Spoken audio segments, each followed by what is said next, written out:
And it looks like I am live. Happy Monday, everyone. This is Ann Miller French. I'm the owner and founder of Angelic Hands, and I'm here streaming live on my Facebook page for Angelic Hands as well as my YouTube channel. So, wherever you're coming in from, hello and welcome. If you'd like to say a quick hello, it would be nice to see who's joining me today. And I'm always grateful for whoever has an opportunity to hop on when I do my lives.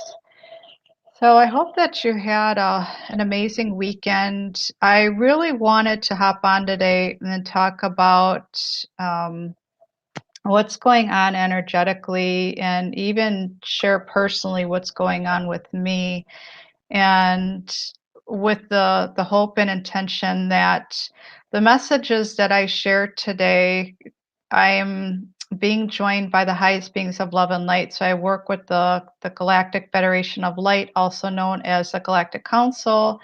I am joined by the angelic realm, the archangels, and my ancestors and elders, the ascended masters and spirit teachers and guides.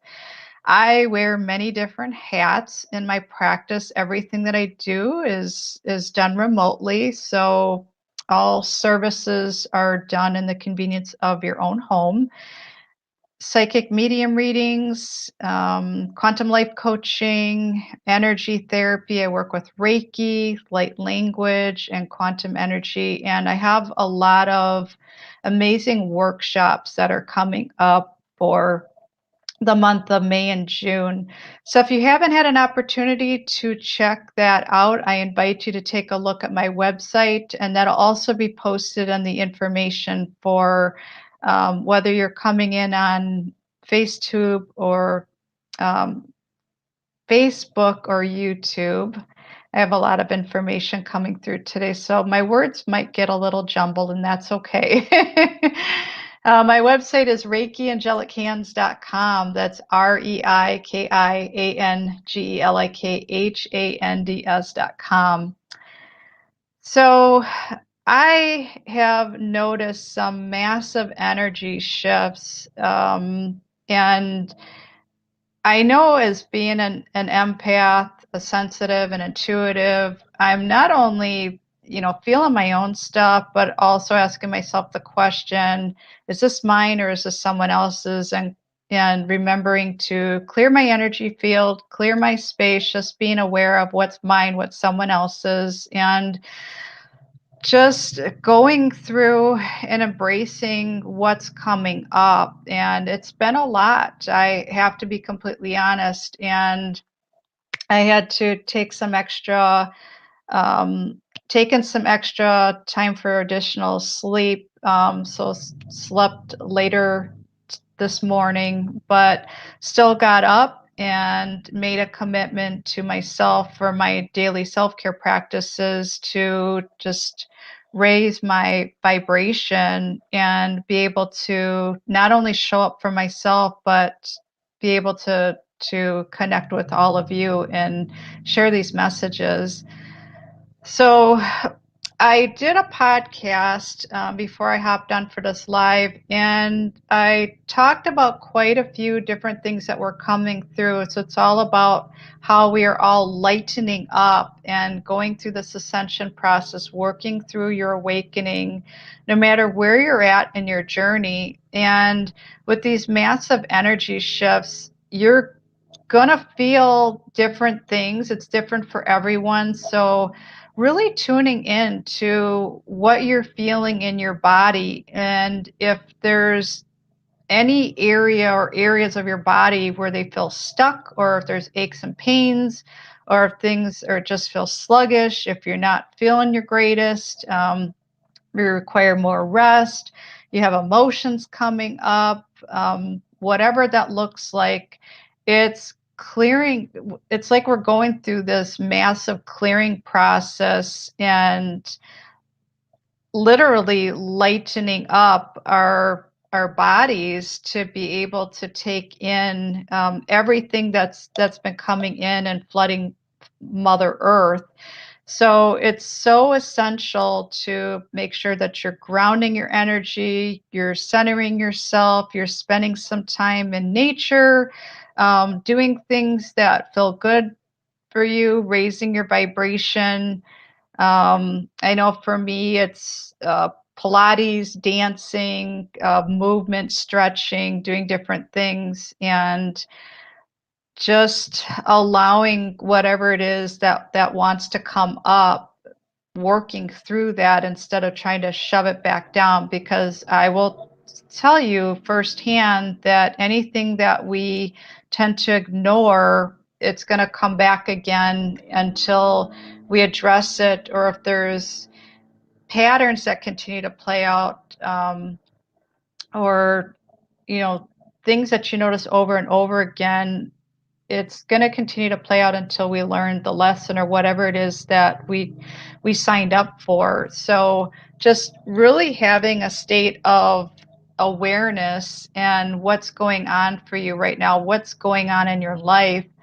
And if the flow, you find that the flow of energy is not moving the way you'd like it to, perhaps it's time to consider having some energy work done. I do distant Reiki sessions. I do light language with distant Reiki. I find that um, they're both beautiful in their own way, but when I combine the two, when I'm channeling in the light language healing codes or activation codes, you're receiving the information at a very deep cellular level, and your soul understands the information. It bypasses the egoic mind. It might sound like a bunch of gibberish when I'm speaking it. Perhaps you've caught some of my light language lives that I have on my YouTube channel, and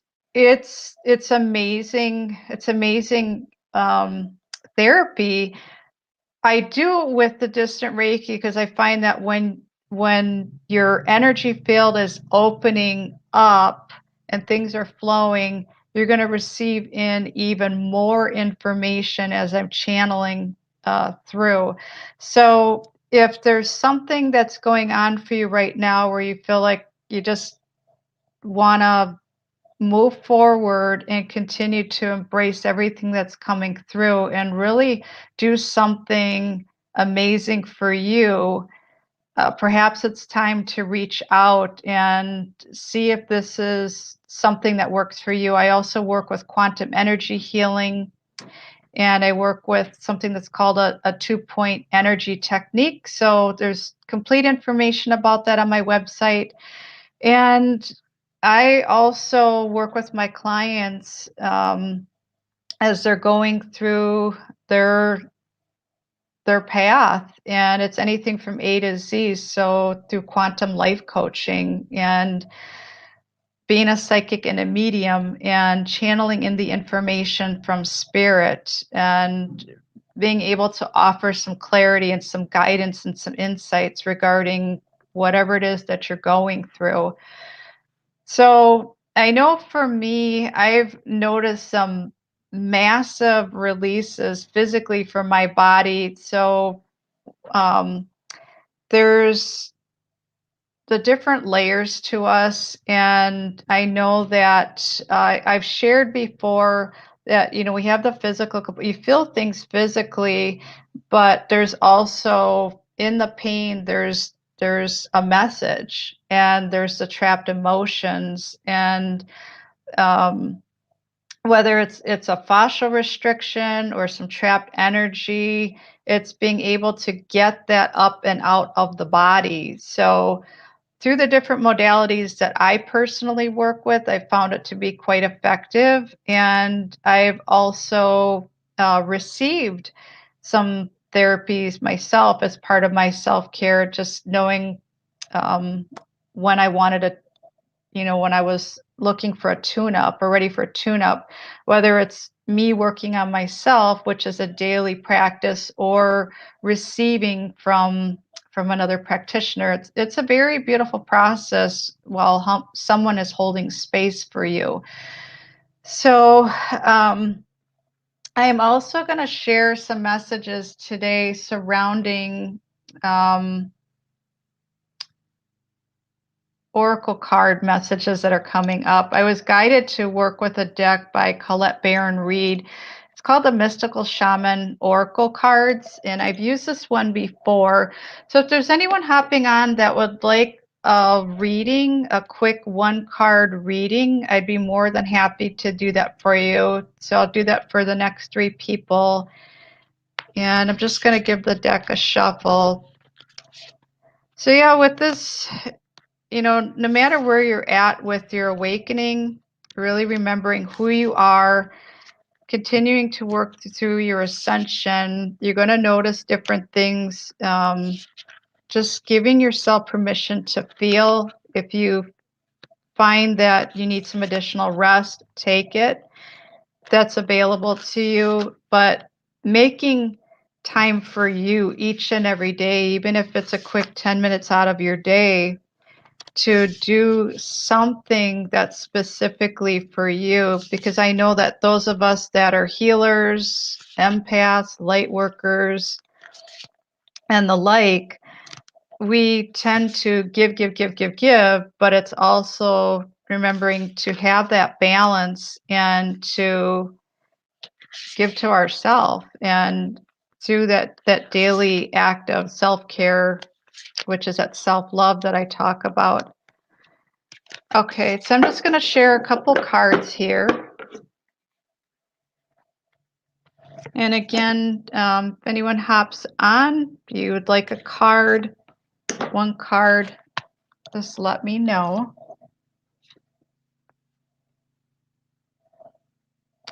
Wow, these come up quite a bit. I know that when I've used this deck before, both of these cards have come up. So the first one is the Ancient Ones.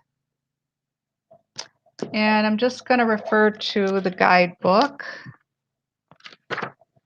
So the essence of the card, the Ancient Ones are the shamans of old who defeated death and escaped from the tyranny of time.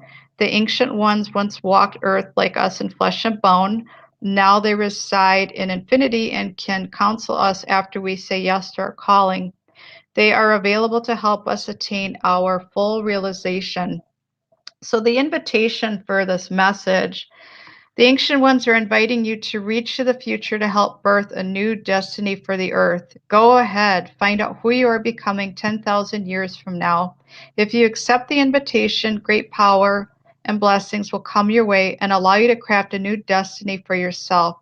Do not hesitate to bite off more than you can chew because you have unlimited spiritual resources available right now. It's a very beautiful card, and I have really embraced my gifts of being a medium and being able to see and feel and know that my team is with me in spirit, even on days where I might feel like there's things where I truly am going through it alone. But I always have my team in spirit that's with me and that's supporting me and that loves me. And each and every one of you has the same. And it's being open to saying yes to you and working with your gifts and being okay with reaching out for help. So the last card is Wind. The essence of this card. The symbol of the wind represents the element of air. It rules communication, thought, song, and inspired ideas. It also signifies change with qualities both positive and negative. The wind blows from each of the 4 directions, and there are different qualities bestowed by each. So for the south, it's carrying a new sense of trust, helping you gently begin to discard habits and parts of you that are no longer needed. The West, calling you to more introspection, to a willingness to make final decisions, to let go of attachment and ego desires. The North, moving to bring you wisdom and strength. And the East, carrying clarity of vision and purpose. Whichever way the wind is blowing for you, the message which the wind whispers or shouts is a challenge. It may take courage at first to turn and face the wind, but you will find exaltation in moving toward it and receiving its lessons. So this is very, very beautiful, both of these messages. And I know they resonate deeply with me as well because I've been really continuing to follow the guidance. And it, although I've been doing this work for quite some time, there's new aspects coming in and new things that I'm being guided to do. So it feels a little different for me, like just like stepping forward, but not quite knowing what to expect. So if you're feeling that way or being guided into a different direction, based on what was shared with these messages, just take some time to go within, connect with your ancestors and elders, connect with your team. And if you're really having a hard time making that connection, receiving the information, quieting the mind, reach out. I would love to connect with you and do uh, a one-on-one reading. I found when I've had readings done in the past for myself, they were very helpful just to offer that, to get that clarity and that guidance to just get you from where you're at to where you want to be. I am grateful to be able to share these messages. And if I can be of service to you, don't hesitate to reach out. Thank you.